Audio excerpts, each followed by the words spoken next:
OK. Tournez au 6e chapitre de Matthieu et les versets 1 au verset 18.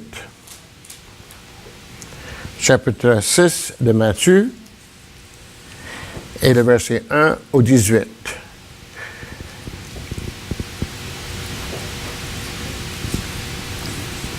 OK. Pendant que je lis, j'aimerais... Ça, c'est le dernier concert, ça, Jean?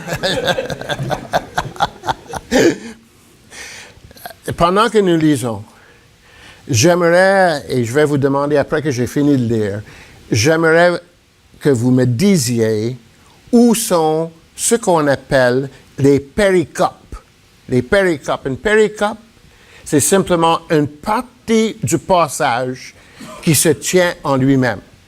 Autrement dit, dans le chapitre 6, il y a plusieurs de ce qu'on appelle les péricopes, les parties du chapitre qui se tiennent en elles-mêmes. OK?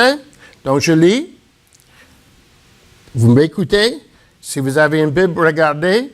À la fin, je vais vous demander où une péricope commence, où une péricope finit.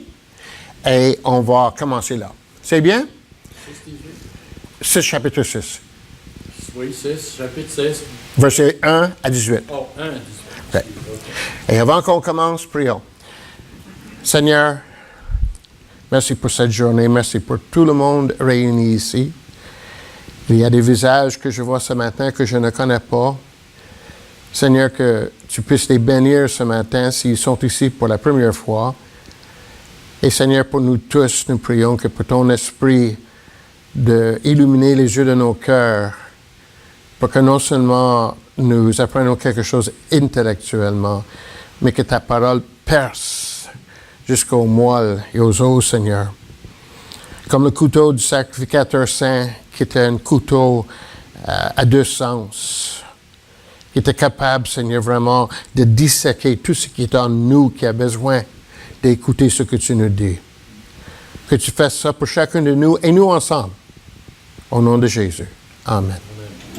Donc, je commence. Chapitre 6, verset 1. Tout le monde y est? Gardez-vous de pratiquer votre justice devant les hommes, pour en être vu. Autrement, vous n'aurez point de récompense auprès de votre Père qui est dans les cieux. L'ordon que tu fais à l'aumône ne sonne pas de la trompette devant toi, comme font les hypocrites dans les synagogues et dans les rues, afin d'être glorifiés par les hommes. Je vous le dis en vérité, ils reçoivent leur récompense. Mais quand tu fais l'aumône, que ta main gauche ne sache pas ce qui fait ta main droite, afin que ton aumône se fasse en secret, et que ton Père qui voit dans le secret te rendra. Lorsque vous priez, ne soyez pas comme les hypocrites, qui aiment prier dans les synagogues et au coin de rue pour être vus des hommes. Je vous le dis en vérité, ils reçoivent leur récompense. Mais quand tu pries, entre dans ta chambre, ferme ta porte, et prie ton Père qui est là dans le lieu secret, et ton Père qui voit dans le secret, il te le rendra. En priant, ne multipliez pas de vaines paroles comme les païens, qui s'imaginent qu'à la force des paroles, ils seront exaucés. Ne leur ressemblez pas, car votre Père sait de quoi vous avez besoin, avant que vous lui demandiez. Voici donc comment vous devez prier. Notre Père qui es aux cieux, que ton nom soit sanctifié, que ton règne vienne, que ta volonté soit faite sur la terre comme au ciel. Donne-nous aujourd'hui notre pain quotidien. Pardonne-nous nos offenses comme nous aussi nous pardonnons à ceux qui nous ont offensés. Ne nous induis pas à la tentation, mais délivre-nous du malin. Car c'est à toi qu'appartiennent dans tous les siècles le règne, la puissance et la gloire. Amen. Si vous pardonnez aux hommes leurs offenses, votre Père céleste vous pardonnera aussi. Mais si vous ne pardonnez pas aux hommes, votre Père ne vous pardonnera pas non plus vos offenses. Lorsque vous jeûnez, ne prenez pas un air triste comme les hypocrites, qui se rendent de visage tout défait pour montrer aux hommes qu'ils jeûnent. Je vous le dis en vérité, ils reçoivent leur récompense. Mais quand tu jeûnes, parfume ta tête et lave ton visage, afin de ne pas montrer aux hommes que tu jeûnes, mais à ton Père qui est là dans le secret, et ton Père qui voit dans le secret te le rendra. Des péricopes. 1 à 4. OK, 1 à 4. Pourquoi tu dis ça, Vicky?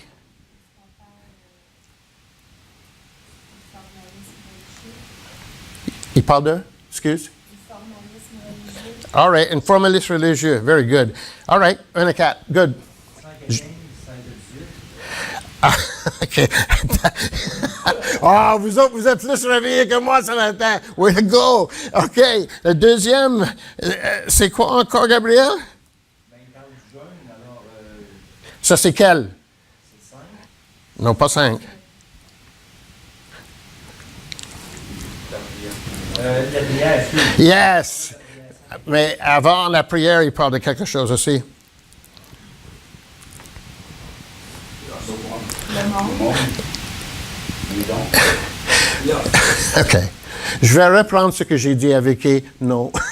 Pas 1 à 4, 1 et 2. Mais là, après 1 et 2, il parle de quoi?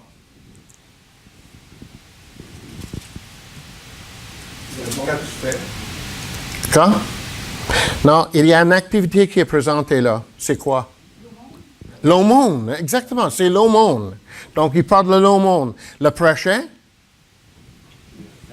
Ah, c'est la question de la prière. Et le dernier? C'est la question du jeûne. Donc, les versets 1 et 2, en réalité, touchent l'ensemble du chapitre jusqu'au verset 18 ou peut-être même jusqu'à la fin du chapitre. Donc, versets 1 et 2. Quand nous lisions, il y a des mots qui reviennent le plus souvent. Qu'est-ce que vous avez pensé quand on a lu les mots qui reviennent régulièrement? Yes, c'est ça, Sylvie. Ça, c'est un des mots. La récompense se trouve tout partout dans les 3 péricopes. C'est vrai. Quoi d'autre? Il y a un autre mot. Comment? Oh, pas Dieu secret. Oh, lieu secret? Non, ça c'est concernant la prière. Mais il y a un autre mot. Un mot. Hein? Truly? Non, ça c'est pas le mot qui revient le plus souvent. Non, ça c'est pas le mot qui revient le plus souvent. Matthieu, je vais vous le dire si vous ne le trouvez pas, mais Matthieu est celui qui utilise ce mot le plus souvent dans le Nouveau Testament. Et ici, dans ces versets, c'est le plus souvent que dans son évangile. Yes. Yes. C'est ça, c'est Père. C'est Père. C'est le mot Père, la question de la récompense. Les 2 mots qui sont les plus utilisés à l'intérieur des 3 péricopes. Dans les versets 1 et 2, Matthieu est intéressé à quoi? Il est intéressé à quoi? C'est quoi le sujet de versets 1 et 2? Il est intéressé à quoi? Surtout le verset 1.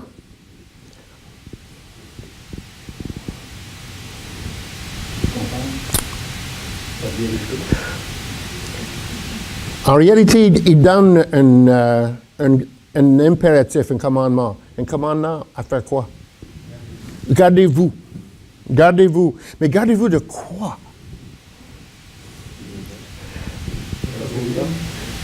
Des autres hommes? Non, pas des autres. Oui, c'est l'hypocrisie, mais c'est l'hypocrisie décrite comment? Pardon? Pratiquer quoi qui est écrit là, Luc? De pratiquer, mettons, le monde, la justice, ou le jeûne, ou tout ça. OK. Sinon, je reviens avec qui encore que, en réalité, le verset 1, c'est le verset qui donne l'ensemble du chapitre qui est devant nous. Mais dans le verset 1, c'est une question de vraiment s'observer ou de se garder à pratiquer de pratiquer la justice. Oui, de pratiquer la justice. Maintenant, la justice est un thème dans le chapitre 5 et dans le chapitre 6. Dans le chapitre 5, la justice n'est pas quelque chose concernant simplement l'obéissance des paroles ou de la volonté de Dieu noir sur blanc. Jésus-Christ dit dans le chapitre 5, « Vous avez entendu dire », n'est-ce pas? Et là, tout de suite après, il dit quoi? « Mais moi, je vous dis ». Et donc, il y avait, disons, une façon d'obéir à Dieu, surtout pour les Juifs, surtout pour les pharisiens, à ce moment-là, en Israël, qui était toute une question de ce qu'on faisait ou de ce qu'on ne faisait pas. Mais dans le chapitre 5, Jésus-Christ dit, ça, c'est pas la justice qui m'intéresse. La justice qui m'intéresse, c'est la justice que seulement une personne a accomplie. C'est quoi? C'est qui? C'est Jésus qui l'a dit. Jésus dit, moi, ne pensez pas que je suis venu abolir, mais je suis venu pour accomplir. Donc, la question de la justice se trouve en Jésus-Christ. Mais maintenant, la question que je me pose et que nous devons nous poser, c'est quoi la justice? C'est quoi la justice? C'est un mot utilisé non seulement dans les évangiles, c'est utilisé d'une façon particulière par l'apôtre Paul. Mais qu'est-ce que ça veut dire, la justice? Une façon vraiment concrète et une façon pratique à comprendre la justice, c'est quoi? Righteousness, in English, what does it mean? Oui, ça c'est le mot en français, justice. But righteousness. Hein? Oui, il y a la question de la droiture. Walking straight? OK, toutes ces idées, Robert a dit walking straight, John. Toutes ces choses, c'est vrai. Mais j'aimerais que ce matin, vous puissiez garder dans vos têtes et dans vos cœurs que la justice, ou en anglais righteousness, veut dire rendre les choses bien. In English, make things right. Make things right. La vie comprend beaucoup de différentes choses, que ce soit la vie personnelle, la vie avec un époux ou une épouse, avec les enfants, avec les gens qui sont autour de nous. Et le Seigneur demande aux chrétiens de vivre cette vie et de s'assurer que nous travaillons to make things right. Que nous travaillons à rendre les choses justes. Des fois, quand nous parlons de la justice, nous pensons que c'est plutôt quelque chose que nous sommes, que nous avons à l'intérieur de nous. Nous sommes un homme juste. Si moi, je peux dire que je suis un homme juste, et là, je vais tourner de français en anglais. Si je dis je suis un homme juste, c'est parce que Jesus made me right. Comprenez? Jesus made me right. Jésus m'a rendu juste. Je ne pouvais pas me rendre juste moi-même. Jésus m'a rendu juste. Mais ici, dans le Sermon sur la montagne, Dieu est en train de donner la constitution de son peuple. Et ce qu'il veut, c'est que son peuple ne soit simplement pas un peuple qui essaie de faire les choses qui sont écrites noir sur blanc. Ce que Jésus veut, c'est que ses disciples entrent dans le monde et par leur vie intérieure, que ces mêmes personnes, dans tout ce qu'ils font, ils essaient de rendre les choses droites. Ils essaient de rendre les choses bien. Make things right. Pourquoi?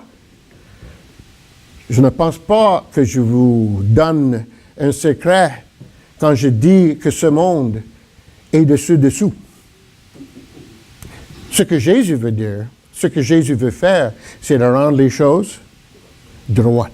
Il veut que les choses reviennent à la façon que Dieu voulait depuis le commencement. La vie d'un disciple, ce n'est pas d'être un moine, ce n'est pas d'être un prêtre, ce n'est pas d'être un évêque, ce n'est pas d'être quelqu'un qui est à l'église tout le temps, ce n'est pas quelqu'un que je ne sais pas, se sent l'encens parce que la personne a passé trop de temps dans les églises. Ça, c'est pas ce qui est vraiment le but de la vie chrétienne. Le but de la vie chrétienne, c'est to make things right. De rendre les choses comme les choses doivent être. Dans quel domaine de la vie? Chauffeur d'autobus ici. son appel numéro 1, c'est pas de chauffer l'autobus. Son appel numéro 1, comme membre du peuple qui a été rendu juste, c'est quoi?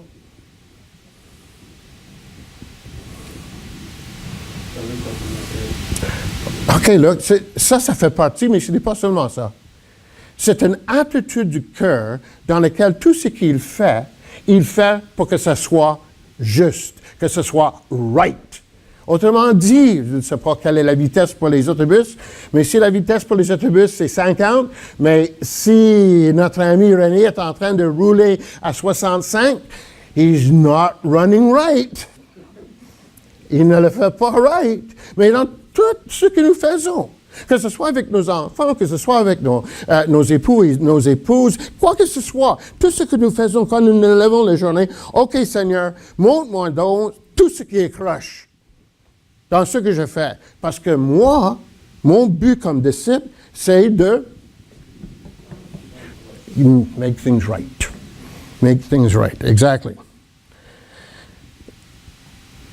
Pour rendre les choses droites, comme Dieu a toujours voulu, d'avoir ce cœur, comme il en parle dans le chapitre 5, où ce n'est pas simplement une question d'obéir à des lois, mais c'est d'agir vraiment comment Dieu veut que nous agissions pour rendre les choses justes. Il faut être formé. Il faut être formé. Et le chapitre 6, en réalité, est un chapitre que Dieu nous donne pour nous apprendre comment rendre les choses droites. Qu'est-ce que ça prend? Je pense que c'est ici, je ne sais pas, mais je vous ai parlé de l'écrasement de l'avion sur le Hudson, la rivière Hudson. Vous savez, c'est arrivé il y a près de 2-3 ans. Même il y a un film qui a passé récemment sur ça. Mais malgré que la compagnie d'assurance après a essayé de faire un procès contre le pilote, la compagnie d'assurance n'a pas gagné. Parce que la compagnie de l'assurance a dit non, il aurait pu aller à l'autre aéroport. Il y avait assez de force dans ses moteurs pour pouvoir aller à l'autre aéroport. Puis il a dit non, il n'y avait pas assez de temps. Puis à part de ça, les deux moteurs étaient brisés. Il ne voulait pas le croire. Et simplement, après un certain temps, on a prouvé que vraiment le pilote a agi d'une façon comme il devait agir. Le seul choix qu'il avait, c'était d'atterrir l'avion où? Sur l'eau. Est-ce que quelqu'un ici a déjà eu les cours de pilote? Oui, all right. Denis, pas facile pour un pilote d'une 737 ou une 727, je ne me rappelle pas qu'est-ce que c'était, d'atterrir sur l'eau. Ah, pardon? C'est quoi? Amérir. Merci beaucoup. Oui, parce qu'il n'y a pas de terre. C'est une bonne chose, OK. OK, I just got it. OK, good. That was me making a fool of myself, John. Oui, c'est ça, merci. Quand je fais des choses stupides comme ça, dites-moi-le vite. Donc, il a améri sur l'eau. Mais c'était presque impossible de le faire et il n'a pas perdu une personne. La question que nous nous posons, comment est-ce qu'il l'a fait? Comment est-ce qu'il l'a fait? Une personne, non pas seulement une personne, il y a une organisation qui a étudié tout ça et la seule chose qu'ils sont venus à dire, la raison pourquoi le pilote a pu amérir l'avion, c'est parce que amérir l'avion ou de faire ce qu'il a fait, c'était comme pour lui deuxième nature. Combien d'heures avait-il piloté un avion? Des milliers et des milliers d'heures. Et donc, c'est quelque chose qu'il a développé. Il a développé cette capacité à agir dans un moment très, très difficile, mais de la bonne façon. Mais si c'était la première fois qu'il avait volé dans l'avion, et il devait prendre une telle décision, est-ce que toutes ces personnes et l'avion seront saufs aujourd'hui? Non. Ça a pris des années pour que lui, il développe cette capacité à prendre les décisions au bon moment pour que les choses aillent bien. Jésus-Christ est en train de dire dans le chapitre 6 la même chose pour nous autres. La question de la vie chrétienne, ce n'est pas simplement une question de pratique religieuse. Les 3 choses qui sont mentionnées dans le chapitre 6, c'est quoi? Première chose, donner-les au monde. L'aumône. 2, prière. 3, jeûne. 3 pratiques religieuses extrêmement importantes au 1er siècle, surtout pour les pharisiens. Surtout pour les pharisiens. Il faut réaliser que les pharisiens au 1er siècle étaient vraiment considérés comme les meilleurs religieux. Il n'y avait personne comme les pharisiens. C'était le top. Et donc, ce qu'ils faisaient, ils donnaient les aumônes, c'était très important. Ils jeûnaient, puis ils priaient. Mais la façon qu'ils le faisaient, ce n'était pas en réalité pour Dieu, c'était plutôt pour eux-mêmes. Eux-mêmes. Le principe que j'apprends ici, la vie n'est pas facile. Surtout si, comme disciples, nous cherchons à rendre les choses droites. To make things right. Parce que quand nous voulons faire ça, nous avons toute l'opposition contre nous. Toute l'opposition de toutes les façons, que ce soit des fois les époux, les épouses, les enfants, que ce soit les voisins, que ce soit les personnes avec qui nous travaillons, n'importe quoi dans ce monde, ce n'est pas toujours droit. Et moi, comme disciple, je veux rendre les choses droites. Je veux que le monde voit qu'est-ce que Dieu veut dans cette vie. Et je veux qu'il le voie à travers ma vie. Mais pour le faire, comment est-ce que je vais le vivre? Pensez-vous, sérieusement, que d'aller à l'église le dimanche matin va vous rendre un disciple qui rende les choses droites? Pensez-vous que seulement en lisant la Bible, que vous allez être rendu à la place où, quand vous vivez, vous allez faire les choses droites? Pensez-vous que même si on prie beaucoup plus que les autres, que c'est quelque chose qui va vraiment faire que les choses vont être rendues droites? Les pratiques religieuses et ce que moi j'appelle les disciplines spirituelles ne sont pas pour les autres, ne sont pas pour Dieu, en réalité, ils sont pour moi vis-à-vis de Dieu. Mais quand on parle de discipline, parce que l'aumône, la prière et le jeûne, au 1er siècle pour les pharisiens, étaient des disciplines. C'était quelque chose qui se faisait régulièrement.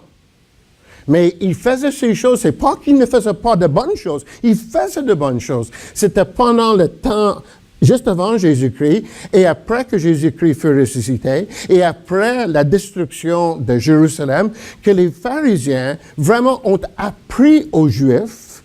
Les pharisiens, leurs descendants aujourd'hui, ils sont qui? Est-ce que vous savez? C'est les rabbins. C'est les rabbins. Et le Talmud, puis tout ça, c'est venu des pharisiens. C'est les pharisiens qui l'ont commencé. Mais les pharisiens, ce qu'ils voulaient, c'est qu'au moment-là, que les personnes pratiquent ces choses, croyant que ces choses avaient mérite auprès de Dieu.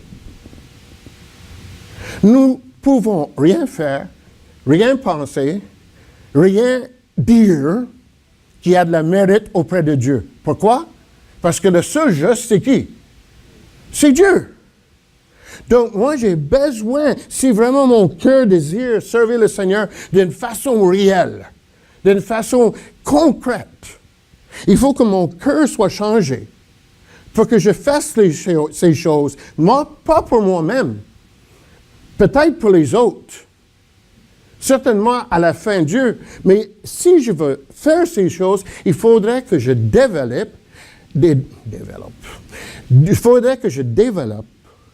les disciplines spirituelles pour le chrétien, afin qu'à un moment donné, quand les choses sont difficiles, nous sommes comme ce pilote, qu'à un moment critique, savait quoi faire, parce qu'il avait pratiqué.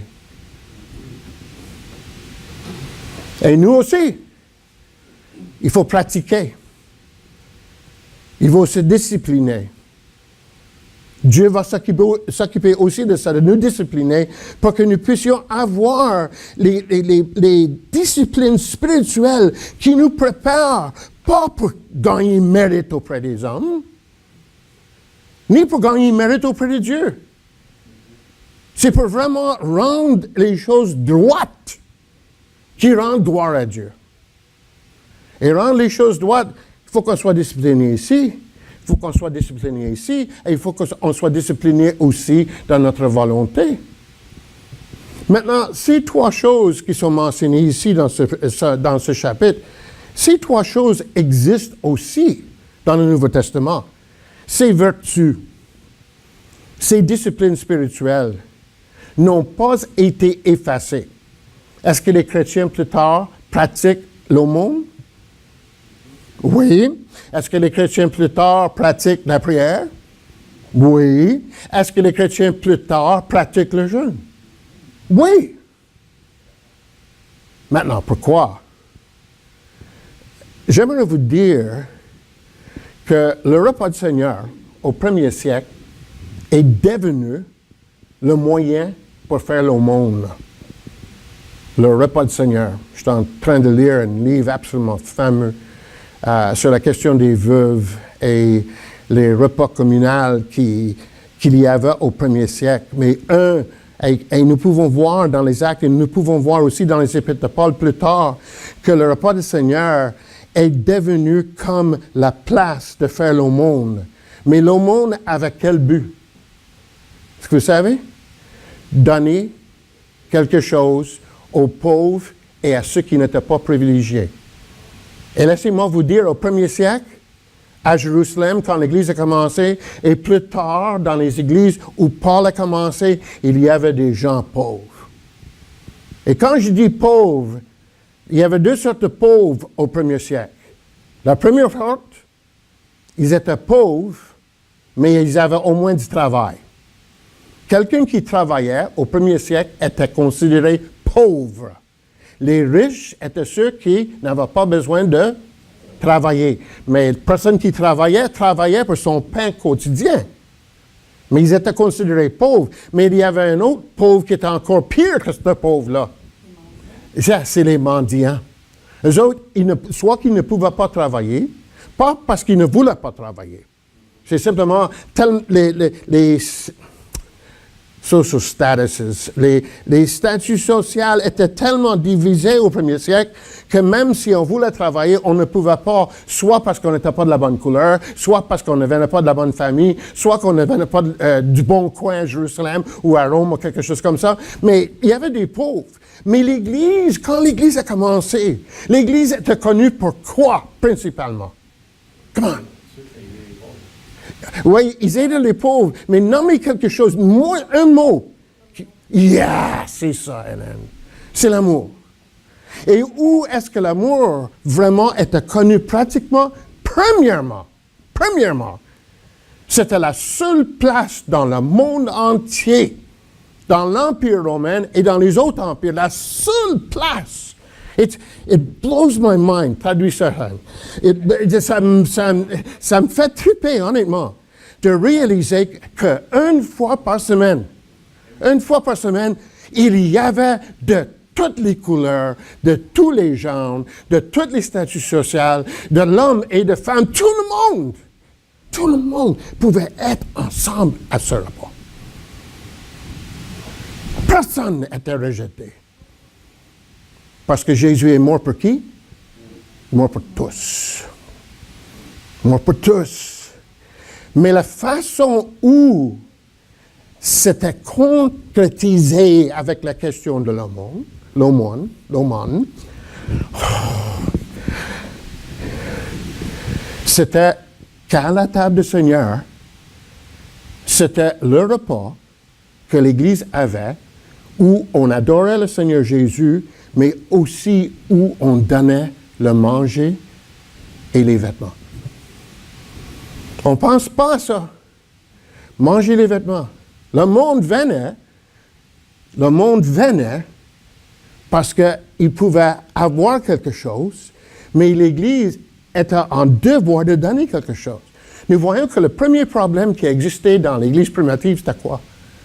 Le premier problème, Actes chapitre 6.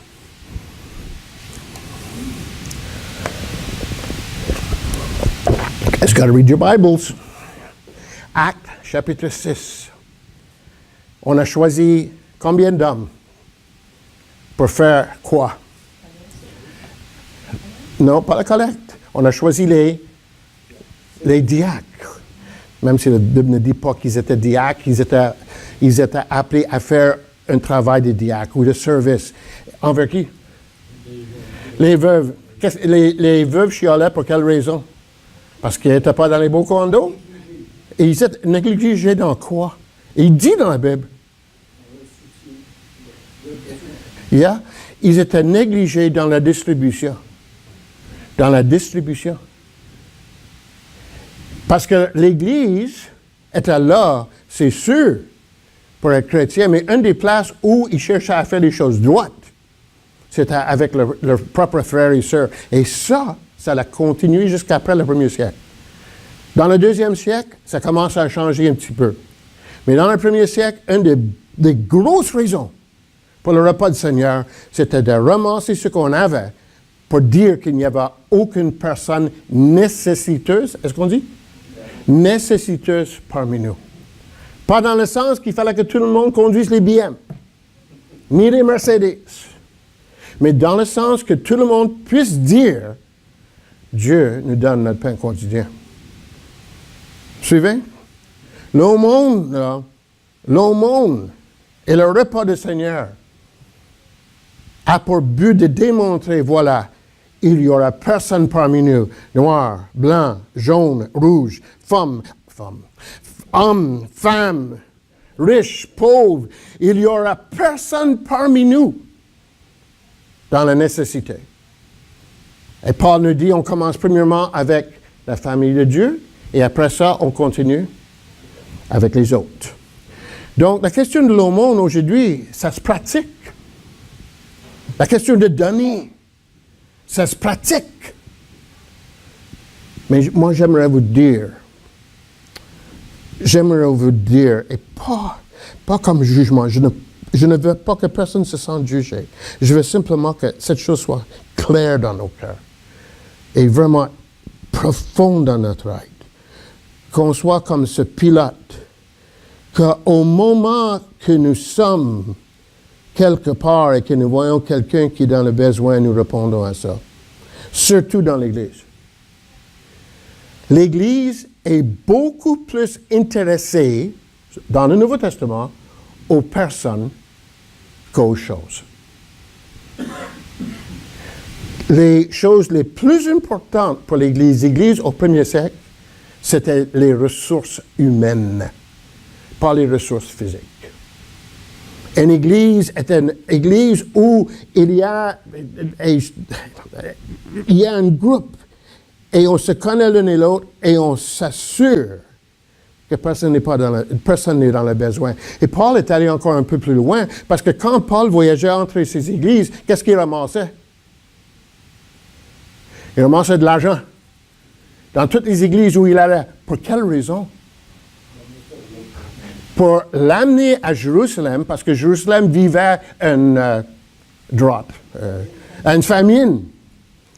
Et il fallait qu'on se fasse quelque chose. Et donc, ce n'était pas simplement une question de s'occuper de ceux qui étaient pauvres chez nous, mais aussi de penser à nos frères et nos sœurs qui étaient ailleurs et qui souffraient. Et c'était une question qu'il fallait pratiquer parce que ça ne venait pas facilement dans le cœur. On prendrait la prière une autre fois, mais je veux aussi aller sur le jeûne. Est-ce que le jeûne est une discipline spirituelle? Absolument. C'est une discipline spirituelle. Est-ce qu'il y a des personnes ici qui jeûnent des fois? Oh, come on. Est-ce qu'il y a des personnes ici qui ont déjà jeûné des fois? OK. La question, c'est why? Pourquoi? Pourquoi qu'on jeûne? Donnez-moi les idées. Après ça, je vais vous dire si c'est correct ou non.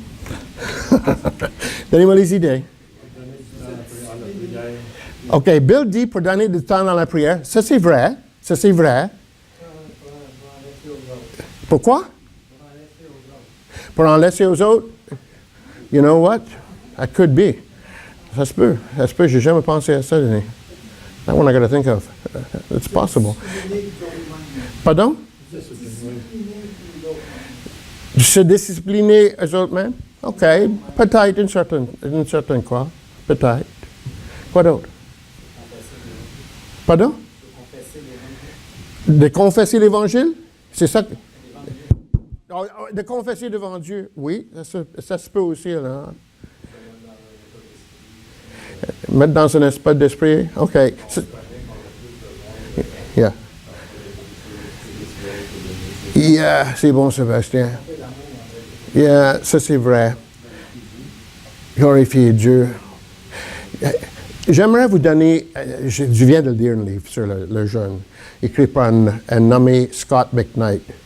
Et un grand théologien, et il a écrit un petit bouquin sur le jeûne, mais je n'ai jamais lu un bouquin qui est aussi vrai dans ce qu'on disait du jeûne. Et son thème principal était le jeûne était une réponse à une crise où on avait besoin de Dieu. Un jeûne, c'est une réponse à une crise où nous avions besoin de Dieu. Et donc, manger n'était pas important. Où est-ce que nous voyons le jeûne dans le Nouveau Testament? Jésus a jeûné. Pardon? Jésus a jeûné Pendant 40 jours, dans le désert. Est-ce que c'était un moment de crise pour lui? Oh yeah! Oh yeah! Il était pour embarquer dans son ministère et il était tenté par le malin. C'était un temps de crise pour lui. Et donc, il a jeûné parce que manger n'était pas important, parce qu'il fallait qu'il dépende sur Dieu et qu'il cherche la volonté de Dieu dans ce qu'il faisait, parce qu'il était face à une crise. Ou d'autres. Comment est-ce que Paul et Barnabas sont partis en voyage missionnaire? Actes chapitre 13. L'église d'Antioche est réunie ensemble. Qu'est-ce qu'ils faisaient? Qu'est-ce qu'elle faisait? Elle jeûnait et elle priait. Et là, à un moment donné, le Saint-Esprit dit, mettez-moi à part Barnabas et Paul pour l'œuvre à laquelle je les ai appelés. C'était un temps de crise. Dans quel sens? Il fallait que l'Évangile se propage. Il fallait qu'elle s'en aille. Et donc, Dieu avait déjà choisi Paul comme l'apôtre des païens. Et donc, c'était maintenant le temps de partir. Des fois, nous vivons dans l'Église et nous vivons la vie de l'Église. Et on ne sait pas, est-ce qu'on doit faire ci, est-ce qu'on doit faire ça, mais on sait qu'on doit agir. Il arrive des moments comme ça. On sait qu'il faut agir. Et on est tellement concentré sur qu'est-ce qu'il faut faire et de trouver la volonté de Dieu qu'on jeûne en face de la crise, parce que de rechercher ça devient encore plus important même que de manger. Et les disciplines comme donner est une discipline spirituelle. Les disciplines comme jeûner est une discipline spirituelle. Quand nous pensons à ce que ça peut coûter, soit donner, ou soit jeûner, pour certaines personnes, donner est beaucoup plus facile que de jeûner. Je me demande qui. Et pour d'autres personnes, jeûner est plus facile peut-être que de donner. Mais n'importe quelle discipline spirituelle est une question de permettre à Dieu de chercher le mérite de Dieu, de chercher le good boy, le bon garçon, une bonne fille de Dieu dans ce que nous faisons pour que nous puissions vraiment vivre de la façon que nous devons à tous les jours pour rendre les choses droites. Et il faut les pratiquer. Combien ici n'ont pas de problème à prier? OK. Combien ici n'ont pas de problème à donner? Peut-être, mais ce serait difficile de mettre notre main en haut. Il faudrait sortir les trompettes, là. Mais il y a des choses que nous ne trouvons pas faciles. C'est une question de discipline. apprendre de plus en plus, apprendre de plus en plus, apprendre de plus en plus, d'être plus mûrs dans la vie chrétienne, pour que quand vient le moment à prendre des décisions de la vie, nous sommes préparés, parce que nous avons pratiqué. Prions.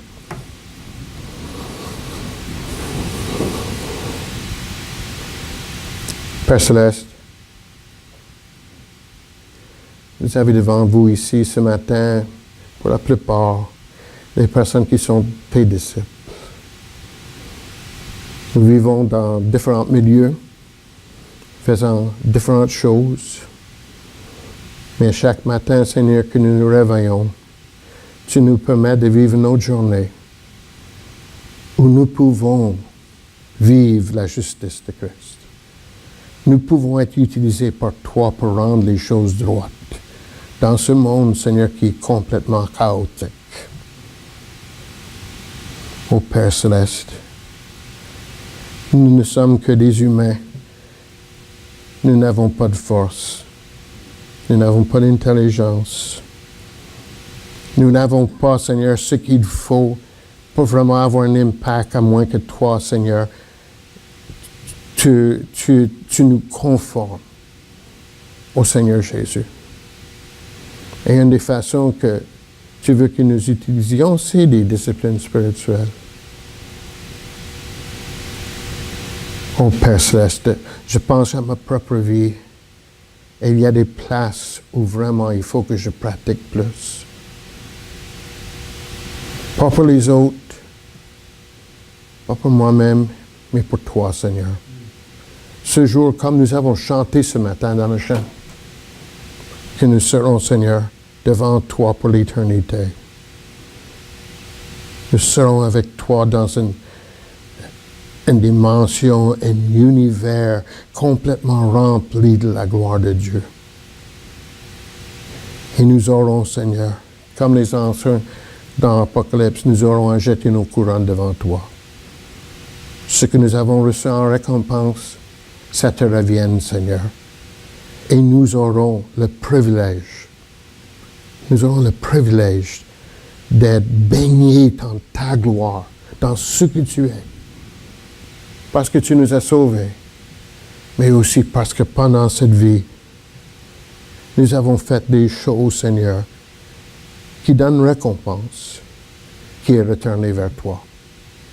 Ô Seigneur, aide-nous. Au nom de Jésus. Amen.